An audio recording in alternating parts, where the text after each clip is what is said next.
welcome back to Movie Review Mom. And if this is the very first time that you're visiting my channel, yay, you're here. I'm so glad. I've been waiting for you. My goal is to give you the heads up on filmmaking quality and content so that you can make the best decision for you and your family as to whether or not you want to spend time or money or both watching a specific film. So that specific film I'm reviewing today is called The Bad Guys. This fast-moving, joke-flying animation is now playing in theaters. It's rated PG and is an hour and 40 minutes.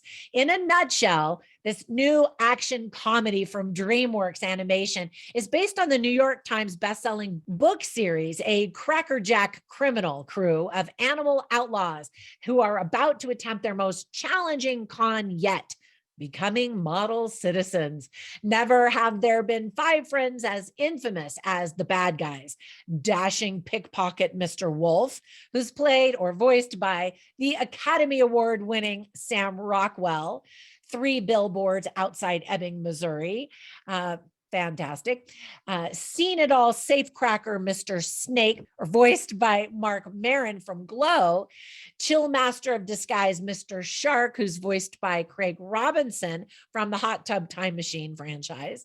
The Short Fused Muscle Mr. Piranha, voiced by Anthony Ramos from In the Heights and Hamilton, of course, and sharp-tongued expert hacker Ms. Tarantula, who's voiced by Aquafina from Crazy Rich Asians, among other films.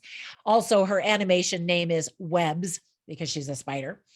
But when after years of countless heists and being the world's most wanted villains, the gang is finally caught, Mr. Wolf brokers a deal that he has no intention of keeping to save them all from prison. The bad guys will go good. Under the tutelage of their mentor, Professor Marmalade, who's voiced by Richard Ayoade from Paddington 2, is an arrogant but adorable guinea pig. The bad guys set out to fool the world that they've been transformed. Along the way, though, Mr. Wolf begins to suspect that doing good for real may give him what he's always secretly longed for: acceptance and love. So when a new villain threatens the city, can Mr. Wolf persuade the rest of the gang to become the good guys? The film was directed by Pierre Perifel, and as Wolf says, let's do this. So the list of things that I liked is very long. First of all, the cast. The cast of voice talent is impressive. And I just listed some of the actors, but I didn't mention Zazie Beetz, Lily Singh, Alex Bornstein from The Marvelous Maisel, among others as well. We even get to hear Anthony Ramos sing. I love that guy. I loved him in The Heights, especially more recently. The clearly defined characters are hilarious and endearing. They also represent 5 different archetypes and cliches. However, the movie is not cliched really, but just to dig a little deeper, check out those archetypes. The visual gags and spoken humor will entertain viewers of all ages. Everyone is going to laugh, guaranteed. Some of the humor is pretty clever. For example, a visual gag is when Wolf is told to put on this special onesie costume, which happens to be a sheep design, get it? A wolf in sheep's clothing. Or is it the sheep and wolf's clothing? You know what I mean?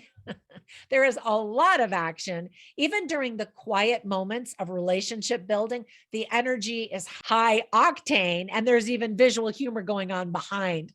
There are twists. I love twists.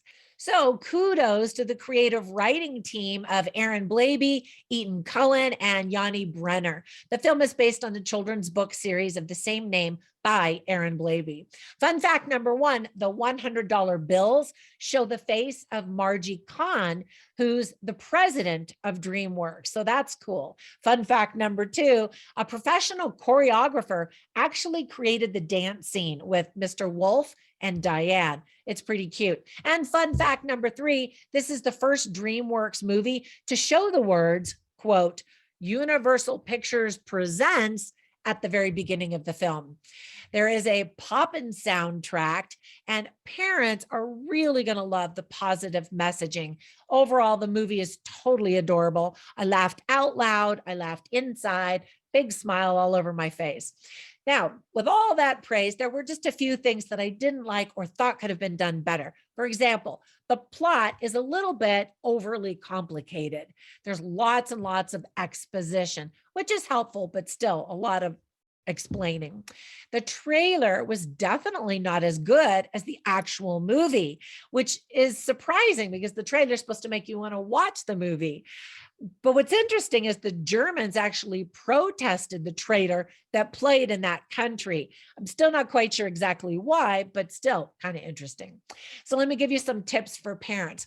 As a mom, I was a little bit worried that kids were going to want to be like the criminal characters.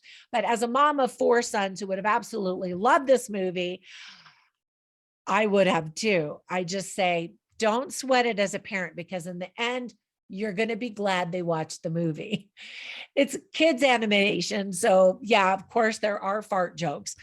And of course there's animated violence and destruction and creatures in perilous situations. So some of the themes that are illustrated very well are teamwork, good versus bad, kindness, good Samaritans, friendship, loyalty, and doing what's right.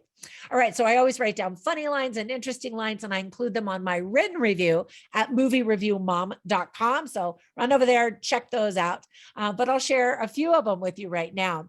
So Snake, who's voiced by Mark Maron, says, I can taste air. And he's, kind of talking about one of his talents. And what's interesting is snakes actually can taste air. When they get their little tongue out, they're tasting all of the vibrations and all the other stuff that's happening in the air. Anyway, I just thought that was kind of fun. Sam Rockwell plays Wolf, and he says, we may be bad, but we're so good at it. And I thought that was cute. And then Mark Maron, the snake, also says, the only one I self-loathe is you. And that just made me laugh because it's, not even correct. And then another one that made me laugh is when Wolf is talking to the governor and he's like, oh, should we take a selfie? And he says, I can't resist a photo with the governor and a pile of trash. A little political humor there for the adults. And then there are some very sweet, insightful, and interesting lines. For example, Wolf says, I guess things aren't always as they appear. And then Pig says, being good just feels so good. And when you're good, you're loved. So interesting little insight there. No big surprise. My overall movie review mom grade is an A. So before we go, I wanted to recommend a couple of movies, just in case you haven't seen them, that I thought of simply because it's kind of good versus evil, and also kind of an illumination of someone who was bad, who turns good and learns to love the goodness. And those 2 movies are, first, Shrek, all of the iterations of Shrek. Pick whichever one you want. But of course, the first one's the classic. And then even Beauty and the Beast. Again, pick your version, live action or animation. The message is still the same. So just really good classic movies. All right, that's it for my review. I hope that you're going to love this movie as much as I did. Bring the whole family to the theater or pull them all onto the couch with you when you watch this. It's a really fun family flick and appropriate for all ages. Have a fantastic day, and thank you so much for your support. I'll catch you in the next one. Bye for now.